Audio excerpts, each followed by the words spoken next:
Today we're going to talk about a very cool product from the folks at Sennheiser in the XS Wireless in-ear monitor system. Now, if you're unfamiliar with what these systems do or you haven't encountered one in the wild just yet, this product is most useful in situations with multiple musicians. So live performances, churches, and band rehearsals, that's where you're commonly going to find these kinds of systems used. And in those environments, wireless in-ear systems can broadcast a mix of the band members to everyone's headphones with no wires running from the musicians to the soundboard or the computer. Now, in my experience, the bigger the gig, the more likely it is that someone's going to walk up to you before you start playing and hand you a wireless pack if you didn't bring your own. Because as you add band members and instruments, it just becomes impossible that everyone could have their headphones directly plugged into the mixing board or to a computer. Way too many cables, over too long of distances, and probably not enough inputs anyway, so we go wireless. Now, bird's eye view, these systems come with essentially only two parts, a transmitter and a receiver. The transmitter is where you feed your sound source to then be broadcasted around the room or the stage. And the wireless receiver, that's our second part, it's receiving that signal and playing a live stream of your mix through your headphones. Now, the XS Wireless includes some really unique features that allow every musician to customize the mix that they're hearing in their own ears, because not everyone wants to hear the same thing when they're performing. We'll explore some of those features a little later in this video, but I wanted to make sure that we at least covered the main function of wireless in-ear systems before we dive in. So it's easy to understand why any band would want to use a wireless system, but my use case is a little bit different. Over the years, I've fallen into the habit of not monitoring myself when I'm tracking drums. Even when I'm recording, what's in my ears, whether that's a song or just a click track, it's not synced to my recording software at all. I'm typically just using a Bluetooth transmitter for my in-ear monitors, and I just play the music or the click right off of my phone. So I'll have some syncing to do after my recording, but that only takes about 30 seconds, and I've just gotten used to doing this. But there are a few problems that arise when you don't monitor yourself from your DAW when you're recording. First, I can't hear my own drums beyond what bleeds through my headphones, and that normally doesn't bother me until something goes wrong, because if one of my mics crackles from a loose cable connection, or if my floor tom goes slightly out of tune, or a loud motorcycle drives by, I don't hear any of those things until I listen back to the recording. And these are just all risks that you take when you record yourself while sonically disconnected from your DAW.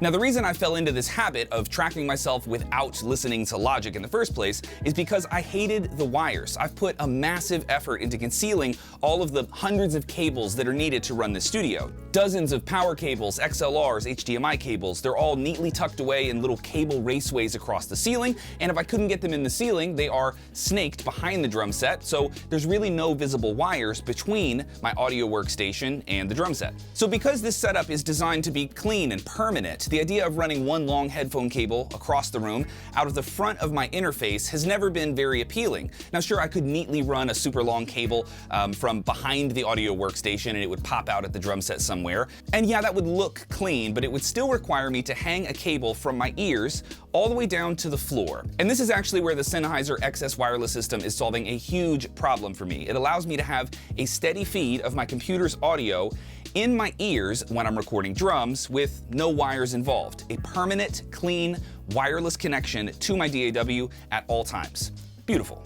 Now, I tell you all this because I'm not using the XS system in the way that it is marketed, but it's still incredibly useful for someone who wants to self-monitor without any of the cables. Whatever you're using your wireless IEM system for, you're going to need to know how to use it. So let's cover the basics of the Sennheiser XS Wireless. When you get your new XS Wireless system, it will be beautifully packaged, as is everything from Sennheiser. They do a great job with this. I always love seeing custom molded cardboard inserts for expensive electronics because they were safe during shipping.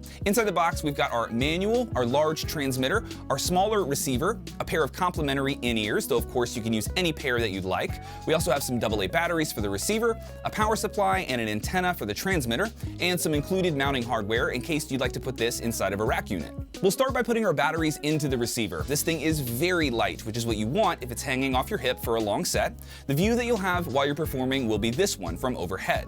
We spin the volume knob to power it up. We have a very small light here which indicates whether or not we're synced to our transmitter, and of course we have our headphone jack. Now, if we open up the front of the unit, we can access our basic setup menu. Pressing Set activates the menu, and we can cycle through a few options here. We can adjust our bank, what channel we're on, our built-in limiter, the built-in EQ, focus mode, and panning.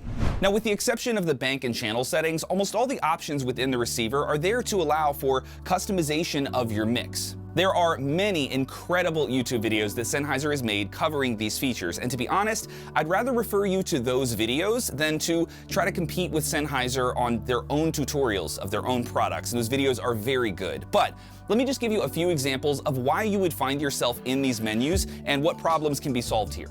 Let's say that you want the click track in your left ear and all of the other instruments in your right ear. We can make that adjustment right on this unit rather than asking the sound engineer to do it for us. Maybe you'd prefer the drums to sit more in the background of your mix and the rhythm guitar to sit right up front. That can also be done right on your receiver.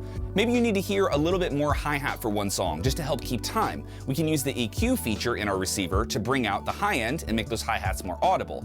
And the built-in limiter is also a great feature for when that random nuclear signal comes from your lousy guitar player.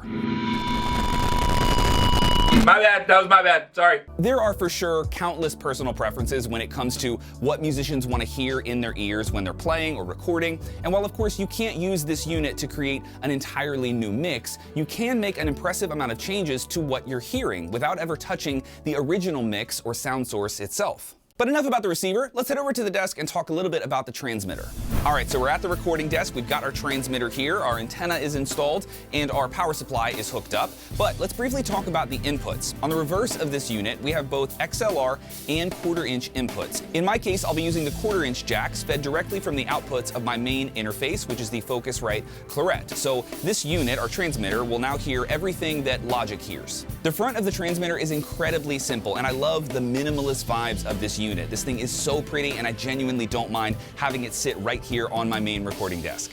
So we're powered up, and now we'll start out in audio mode. Here we can choose stereo input or mono mode. In my case, it's going to make more sense to leave this in stereo, but Sennheiser has a killer video explaining why you might opt for 2 mono signals instead of a standard stereo mix. Now here we can also configure our gain, and you will definitely need that if you're playing gigs in different venues or just changing your sound sources from time to time. In the preset menu, here you can choose what frequency you want to use. The frequency you choose will be unique to this interface, so you can avoid random interference when you're around other electronics. In my case, I'm good to stay on bank 1 and channel 1, but just know that you can change your channel and scan for open channels using the receiver, so everyone doesn't have to crowd around this transmitter or scream at the sound guide to get set up. But here's how weirdly simple it was for me to get my transmitter and receiver synced. Inside the receiver, we have this small infrared sensor. If you press and hold the sync button on the transmitter and place the receiver within 4 inches of it, it just syncs. That easy. So we've got a green light on our receiver and we are done. Now, let's give this thing an official test drive.